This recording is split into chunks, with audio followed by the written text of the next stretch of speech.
Bismillahirrahmanirrahim. Assalamualaikum warahmatullahi wabarakatuh. Innal hamdalillah nahmaduhu wa nasta'inuhu wa nastaghfiruhu wa natubu ilayhi wa na'udzu billahi min shururi anfusina wa min sayyiati a'malina. من يهده الله فلا مضل له ومن يضلل فلا هادي له وأشهد أن لا إله إلا الله وحده لا شريك له وأشهد أن محمدا عبده ورسوله صلى الله عليه وعلى آله وصحبه ومن تبعهم بإحسان إلى يوم القيامة وبعد. Kaum muslimin dan muslimat rahimani wa rahimakumullah. Alhamdulillah, pada kesempatan petang hari ini insyaallah taala kita akan membahas satu hal yang mungkin dianggap sederhana oleh sebagian kaum muslimin, padahal hal itu merupakan sebab kebaikan kaum muslimin dan umat Islam secara umum, yaitu tentang menyegerakan buka. Maka kajian sore hari ini saya beri judul dari berbuka menuju pada kebaikan umat. Banyak sekali hadis-hadis yang menunjukkan tentang perintah untuk menyegerakan berbuka. Sebelum kita masuk pada hadis-hadis tersebut dan penjelasan lebih lanjut, saya akan menyampaikan tentang makna menyegerakan berbuka. Menyegerakan berbuka artinya adalah segera berbuka puasa ketika sudah masuk waktu maghrib. Ya, segera berbuka puasa ketika sudah waktu maghrib. Karena ada, atau menurut Syekh Sulaiman Ar-Ruhaili hafizahullah taala, manusia itu dalam berbuka puasa terbagi menjadi tiga. Ada berapa? Tiga, ya, tiga kelompok. Kelompok pertama adalah kelompok yang berbuka atau bahkan tidak puasa sebelum waktu maghrib, ya, berbuka atau membatalkan puasanya sebelum waktu maghrib. Dan orang-orang ini diancam, orang-orang yang makan, minum di siang hari bulan Ramadan tanpa uzur, tanpa ada alasan, mungkin sakit, mungkin alasan sakit, mungkin alasan safar, ya. Kalau orang yang sakit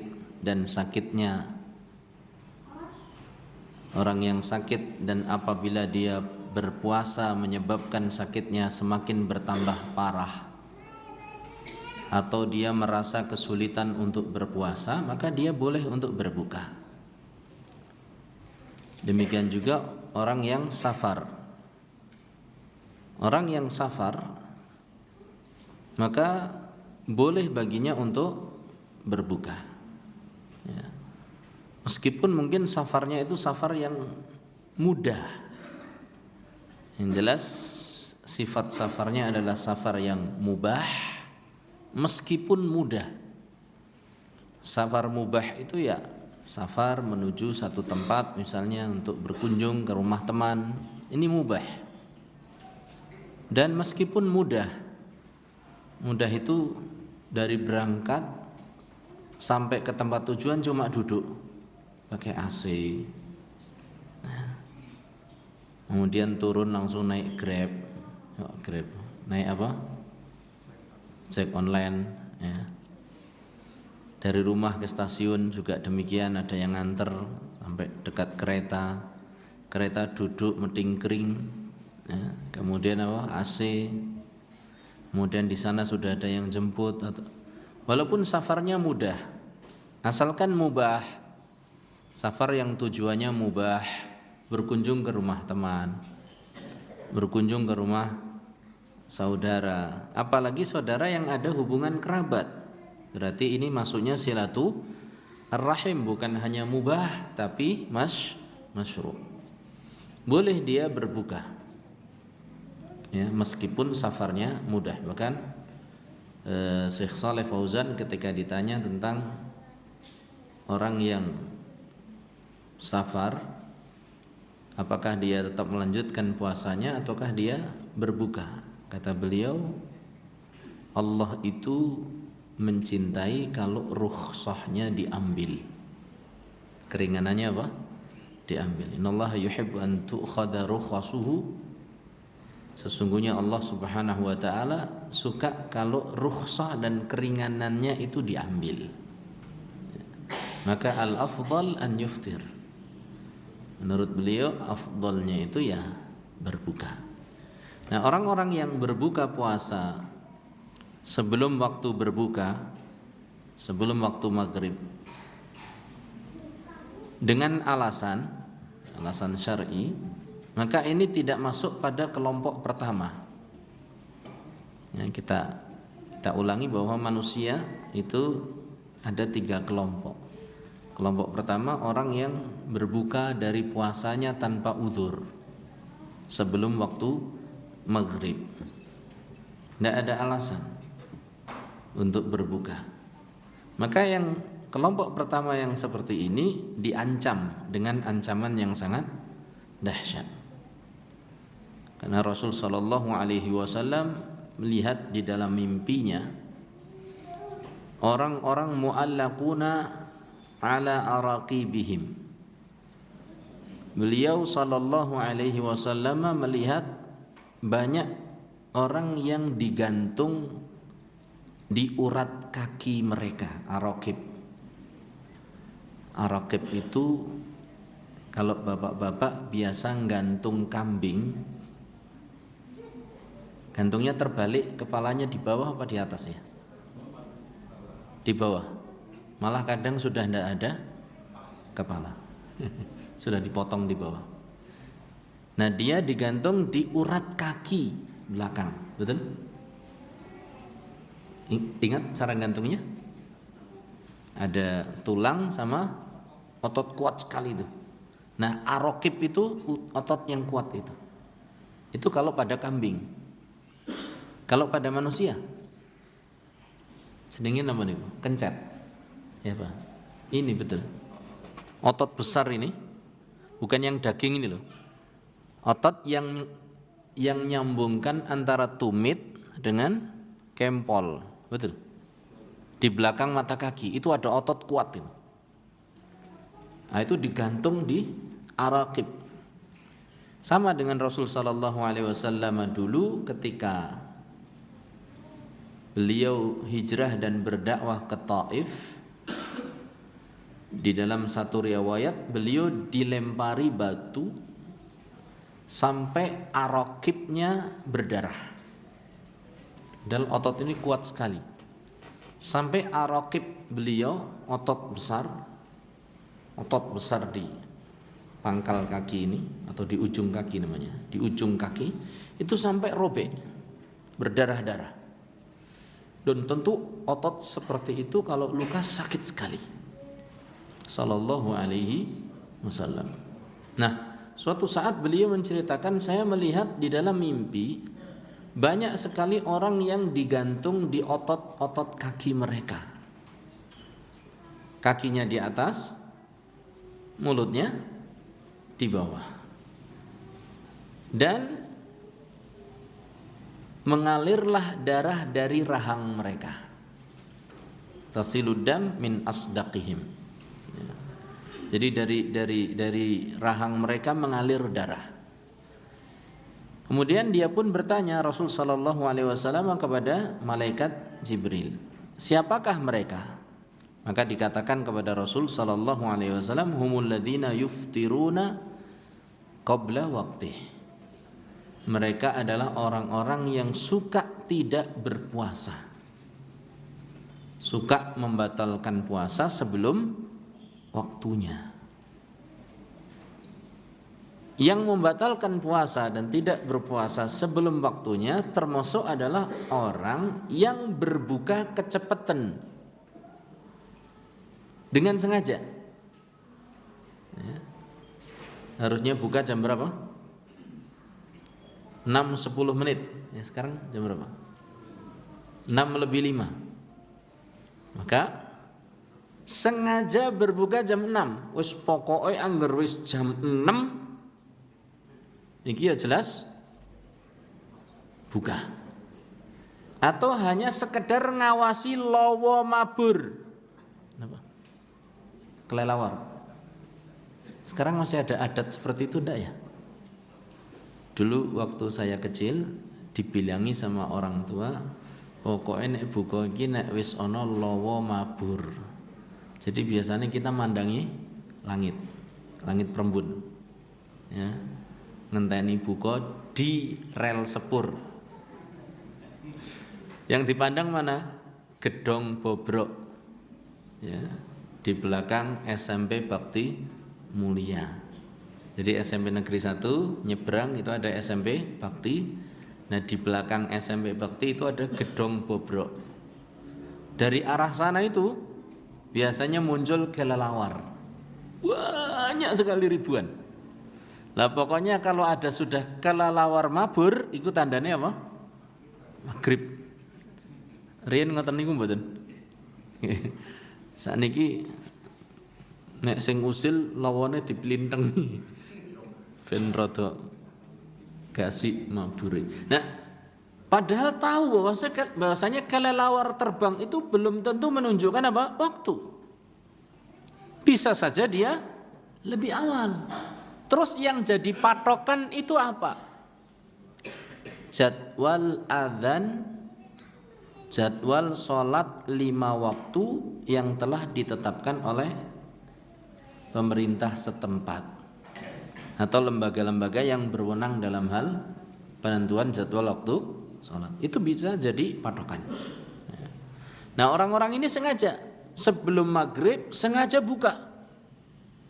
Dulu ada yang berpendapat bahwa yang namanya asar itu ya pokoknya jam 3. Kalau sudah jam 3 kemudian sholat. Padahal realita menunjukkan bahwa waktu asar terkadang maju, terkadang mundur. Kadang jam 3 lebih, kadang jam 3 kurang. Tapi patokannya jam 3. Maghrib jam 6, Isya jam 7. Sekarang padahal jam berapa? 9. Kalau Isya? Oh iya 07. Masya Allah. Pokoknya jam 7. Kalau subuh jam 5. Ya. Kalau di Madinah itu kegasian bisa jam 5. Karena di hari-hari ini katanya subuh niku jam 5:30 baru subuh. Jadi kalau dia patokannya jam 5 itu keliru. Sama sebagian jamaah umrah itu sholat. Sudah sholat? Sudah. Loh kok menghadap sana? Loh tadi saya lihat benar ini kompasnya. Ini arah barat Ustaz sana itu. Jadi sholatnya menghadap mana? Barat. Di Madinah. Jadi sholatnya menghadap barat di kota Madinah. Padahal kota Madinah dan Indonesia berbeda ndak arah kiblatnya? Berbeda. Ya. Berarti kudune nek teng Madinah niku madhep pundi? Ngidul. Ngidul nggih. Jadi Mekah kelewat baru sampai Madinah itu ya. Jadi ke arah selatan. Lah dia sholat madhep ngulon. Tadi antum sholat ke barat ya. Ini di Madinah Pak. Oh astagfirullah.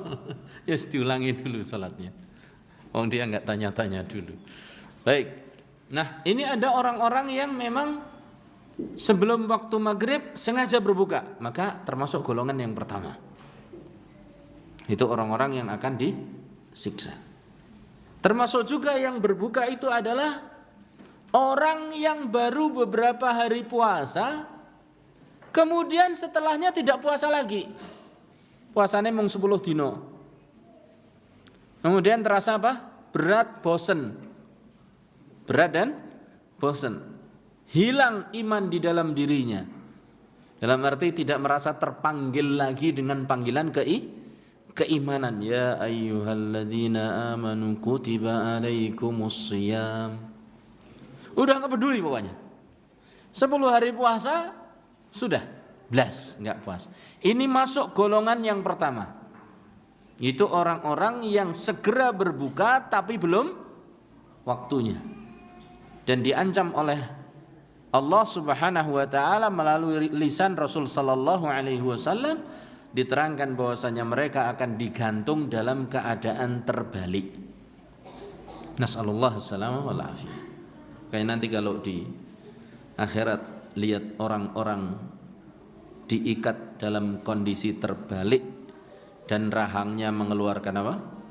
Tetesan-tetesan darah, ketahuilah itu bahwa mereka adalah orang-orang yang suka berbuka sebelum waktunya, baik waktu maghrib ataupun dia tidak berpuasa. Ini kelompok yang pertama.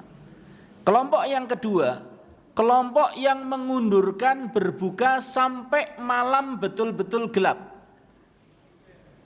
Kelompok yang mengundurkan berbuka sampai malam betul-betul gelap.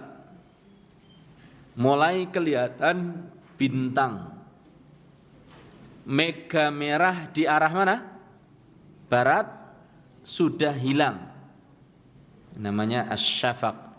Kalau waktu maghrib itu kan muncul mega merah di arah barat. Syafaq. Namanya syafaqul ahmar. Asyafaq al-ahmar, mega merah. Ditunggu sampai betul-betul mega merahnya hilang, betul-betul malam. Kelompok yang kedua ini itu dikepalai oleh orang-orang Yahudi. Orang-orang Yahudi itu kalau puasa nunggu bukanya sampai malam. Ya. Sementara umat Nabi Muhammad, kita sebagai umat Nabi Muhammad sallallahu alaihi wasallam diperintahkan untuk menyegerakan berbuka. Maka kelompok yang ketiga dan juga kelompok yang kedua tadi orang-orang yang suka ikut-ikutan metode dan cara beribadahnya orang-orang Yahudi. Loh, apa ya ada, Ustaz? Ada sebagian kaum muslimin atau sebagian manusia atau sebagian thariqah, mereka ada beberapa hal yang menyerupai perilaku orang-orang Yahudi dan juga orang-orang Nasrani, kelompok-kelompok yang menyimpang di dalam agama Islam, termasuk mungkin meniru adat istiadat mereka. Adatnya orang-orang Yahudi, adatnya orang-orang Nasrani. Ini yang dinamakan tasyabbuh. Kata Rasul sallallahu alaihi wasallam, "Man tashabbaha biqaumin fahuwa minhum." Barang siapa yang bertasyabbuh, menyerupakan diri dengan satu kaum, dan dalam hal ini adalah Yahudi dan Nasrani, maka fahuwa minhum, maka dia adalah golongan mereka. Dan ini berbahaya. Maka ada seorang ulama, kalau tidak salah namanya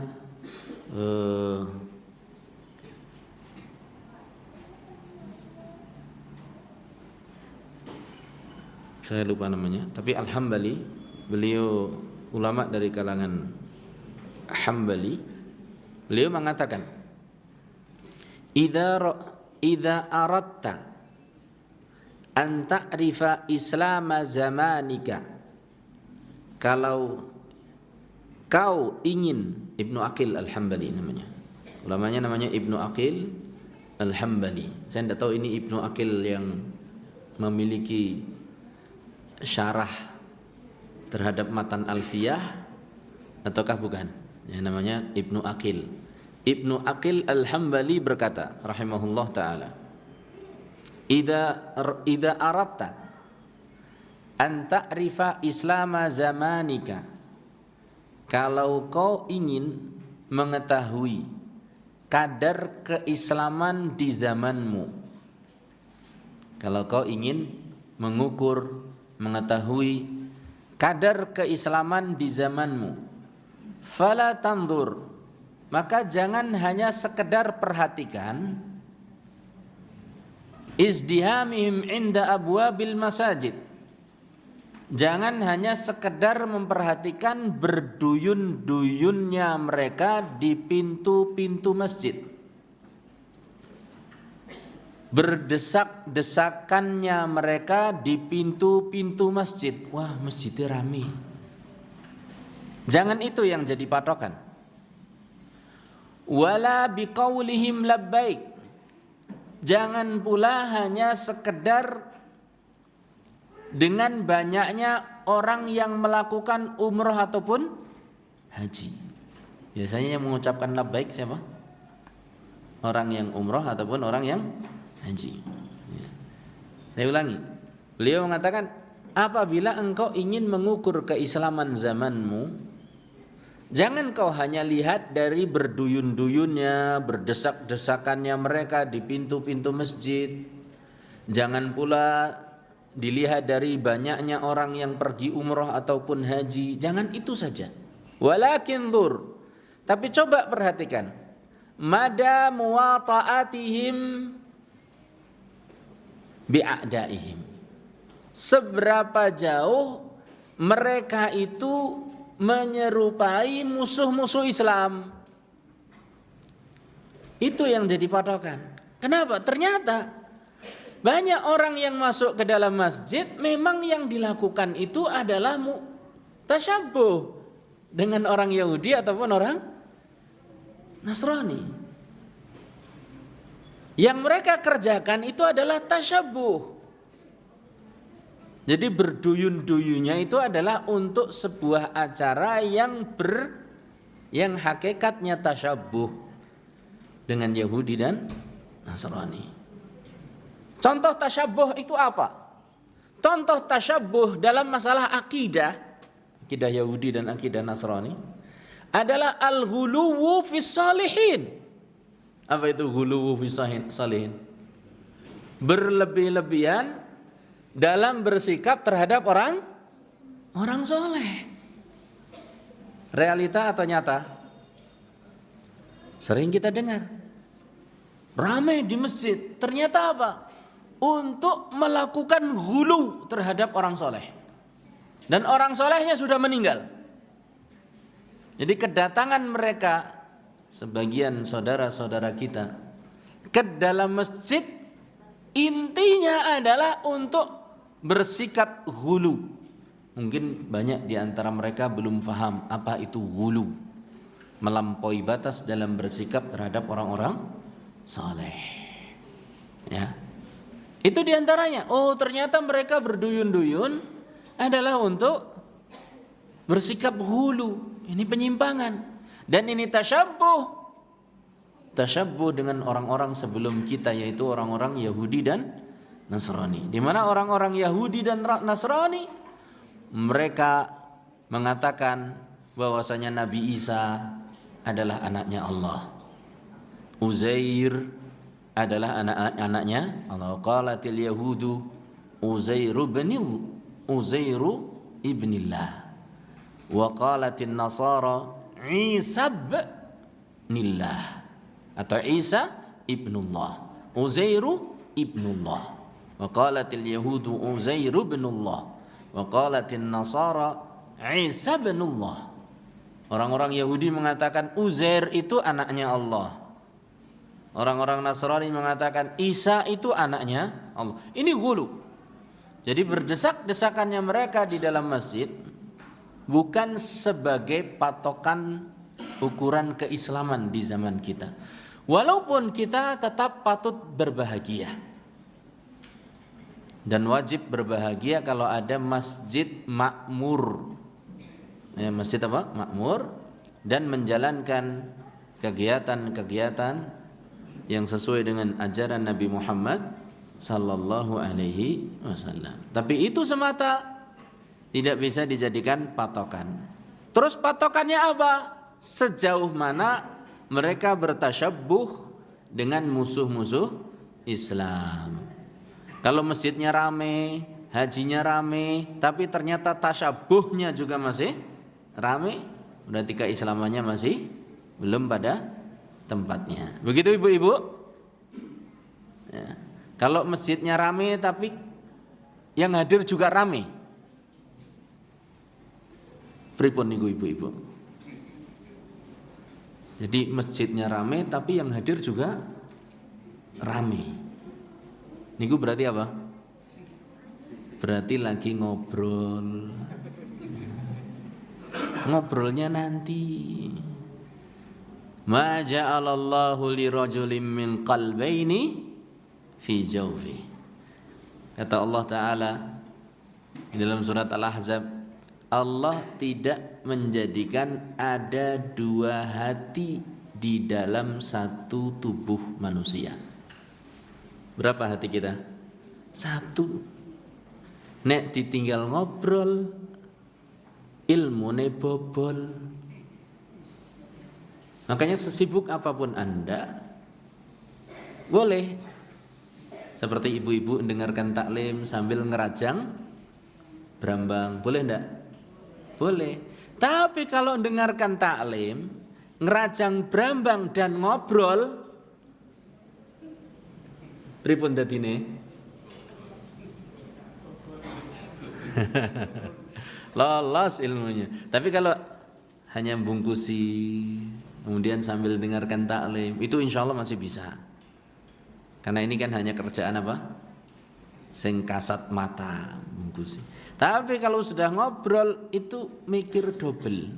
Ma ja'alallahu li rajulin min qalbaini fi jawfi. Allah tidak menjadikan ada dua hati di dalam rongga dadanya. Maka mohon ibu-ibu, ini sudah banyak bicara tadi saya itu, banyak yang lewat, ya. Ini sampai pembagian manusia. Yang pertama tadi apa? Yang suka berbuka sebelum waktunya, baik sebelum waktu maghrib ataupun tidak berpuasa sama sekali. Ada enggak saudara-saudara kita yang tidak berpuasa sama sekali? Ada. Bahkan mungkin wallahu taala a'lam bissawab, di antara mereka ada yang tanpa uzur. Tentu kita kalau melihat saudara kita makan, minum di siang hari bulan Ramadan, tentu kita berhusnudzan. Barangkali dia ada uzur. Tapi ternyata memang banyak orang-orang yang tanpa uzur tapi tidak berpuasa. Na'udzubillah min dzalik. Yang kedua adalah orang yang apa tadi? Berbuka mengundurkan buka sampai malam. Siapa gembongnya? Orang Yahudi, orang Nasrani. Fa innahum yuakhirun. Mereka tuh sukanya mengakhirkan berbuka sampai gelap. Benar-benar yakin. Nah, kita tidak boleh bertasyabuh dengan mereka. Ya, berlaku meniru kebiasaan mereka. Entah kebiasaan yang berupa adat istiadat, baju yang mungkin khusus miliknya orang-orang Yahudi.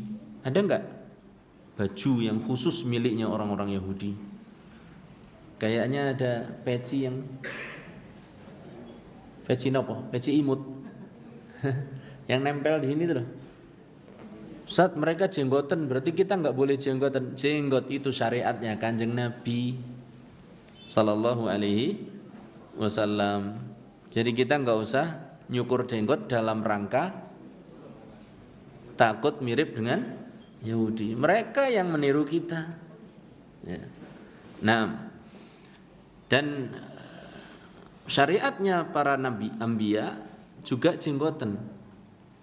Mereka para anbiya niku napa? jenggoten. Jadi syariatnya para anbiya itu jenggoten. Makanya Nabi Musa ketika marah kepada Nabi siapa? Harun. Oh itu Nabi Harun dikoplok. Cekel jenggote, demek sirahe, dikoplok. Kok kamu bisa-bisanya saya tinggal, umat kita malah nyembah sapi.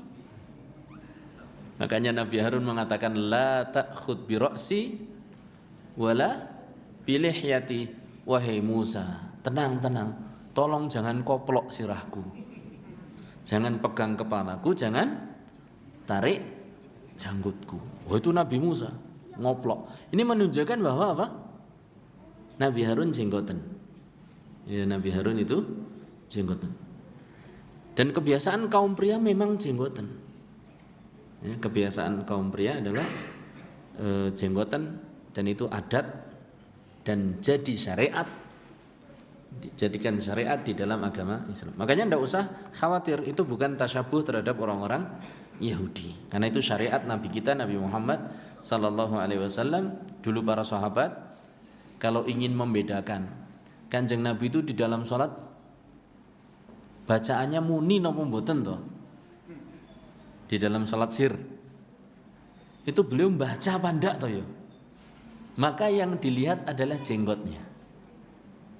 Jadi para sahabat itu sholatnya nuwun sewu sambil ngelirik jenggotnya Kanjeng Nabi sallallahu alaihi wasallam. Kalau jenggotnya gerak-gerak, oh berarti baca.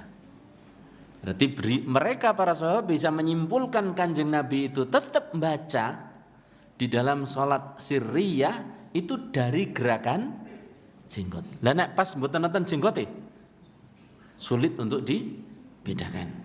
Wallahu taala alam bishawab. Ini nomor 2. Nomor 3 adalah orang yang berbuka menyegerakan buka pada waktunya, yaitu setelah masuk maghrib. Ini yang kita maksudkan.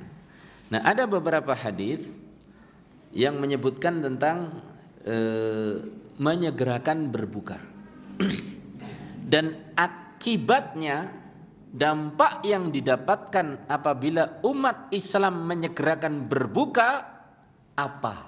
Disebutkan dalam hadis itu.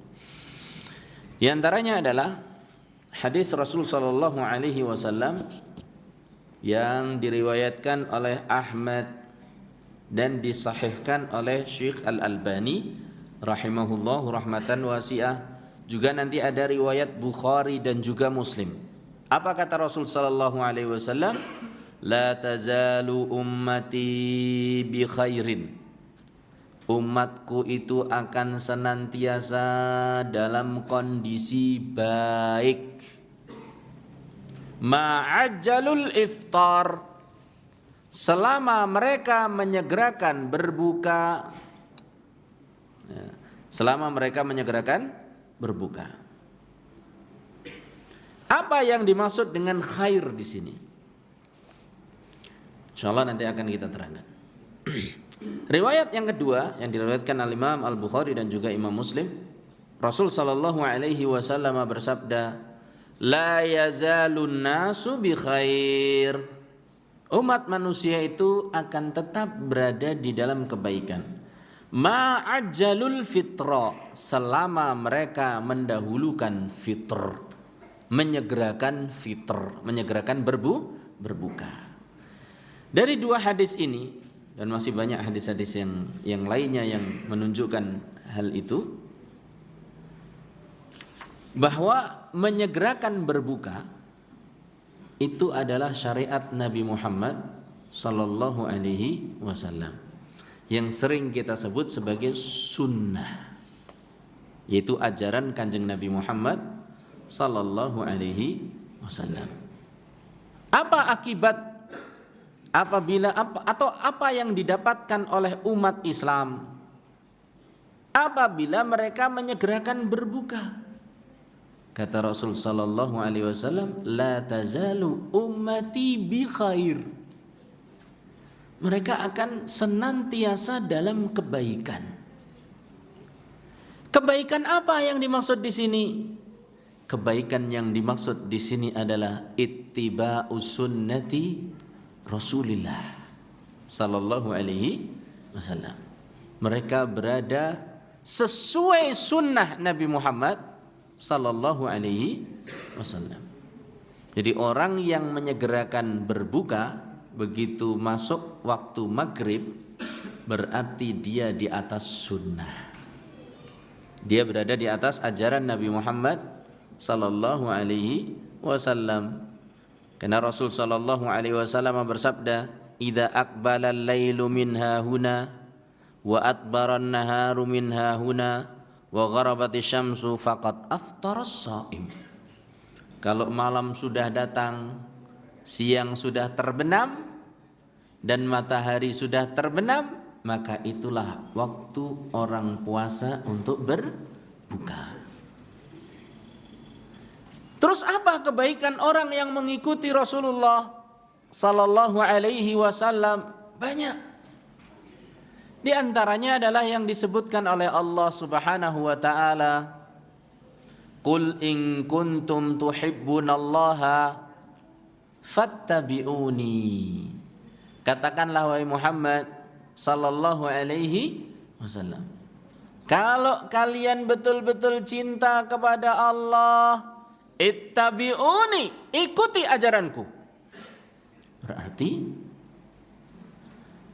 untuk mendapatkan cinta dari Allah, syaratnya adalah mengikuti ajaran Nabi Muhammad sallallahu alaihi wasallam. Qul in kuntum tuhibbunallah, supaya pengakuan kita itu sah. Kalau ditanya kamu cinta Allah enggak? Cinta. Siapapun kalau ditanya cinta Allah, cinta. Enggak berani ada orang yang mengatakan enggak cinta, kecuali orang ateis. Orang ateis mengatakan, "Hah? Allah itu siapa?" Ya. Semua orang yang meyakini adanya Allah, kalau ditanya apakah kamu cinta Allah, ya pasti cinta. Tapi apakah pengakuan mereka bertepuk sebelah tangan? Apakah hanya pengakuan mereka hanya bertepuk sebelah tangan? Ataukah pengakuan mereka itu hanya dandang ra ketemu tutupe? Ataukah pengakuan mereka itu hanya pengakuan kosong? Maka dilihat, kalau orang itu mengaku cinta Allah, pengakuannya benar, itu cirinya adalah mengikuti Nabi Muhammad sallallahu alaihi wasallam.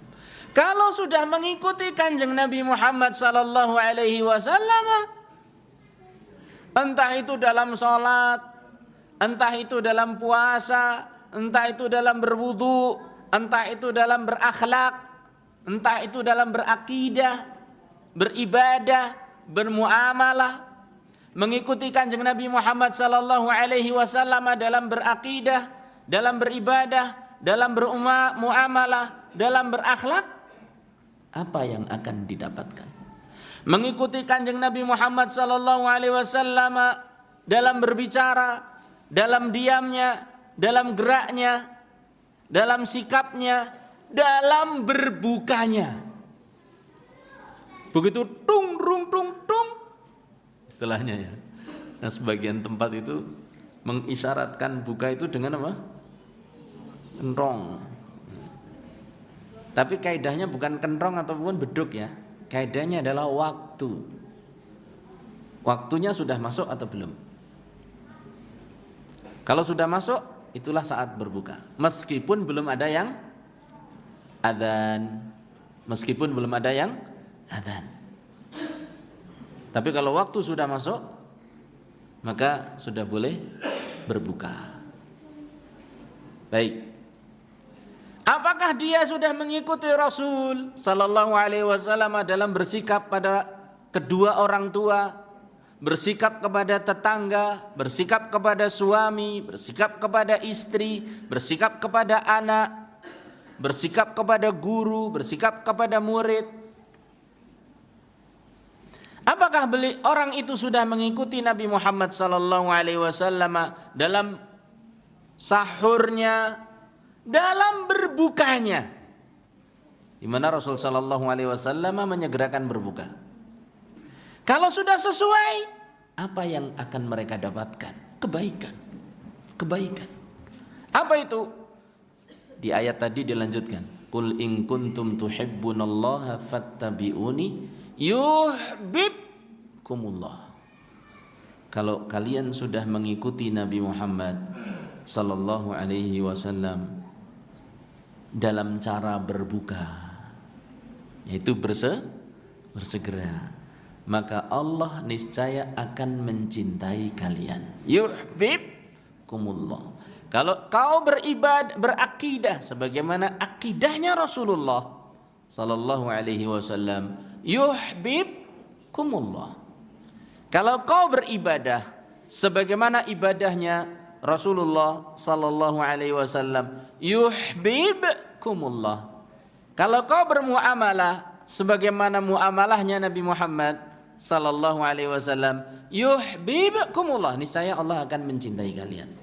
Satu, ini kebaikan mengikuti sunnah Nabi, yaitu dicintai oleh Allah. Yang kedua, wa yaghfir lakum dzunubakum. Dan yang kedua adalah Allah akan mengampuni dosa kalian. Masya Allah. Oh, berarti cara mendapatkan ampunan, di antara cara mendapatkan ampunan dari Allah di bulan puasa adalah mengikuti sunnah Nabi Muhammad sallallahu alaihi wasallam. Berwudu, usahakan sesuai sunnah. Sholatnya usahakan sesuai sunnah. Masuk masjid usahakan sesuai sunnah. Masuk tangan mana dulu? Kaki dulu, ya kan? Kaki kanan dulu. Ini sudah maghrib. Baru jam 6. Oh, baik. Karena kita ingin mengikuti apa? Sunnah Nabi Muhammad sallallahu alaihi wasallam, dan mudah-mudahan ini ikhlas karena Allah, maka kita cukupkan sampai di sini. Mudah-mudahan Allah berkahi. Sallallahu ala nabiyyina Muhammad walhamdulillah rabbil alamin. Subhanakallahumma wa bihamdika asyhadu an la ilaha illa anta astaghfiruka wa atubu ilaik. Wassalamualaikum warahmatullahi wabarakatuh.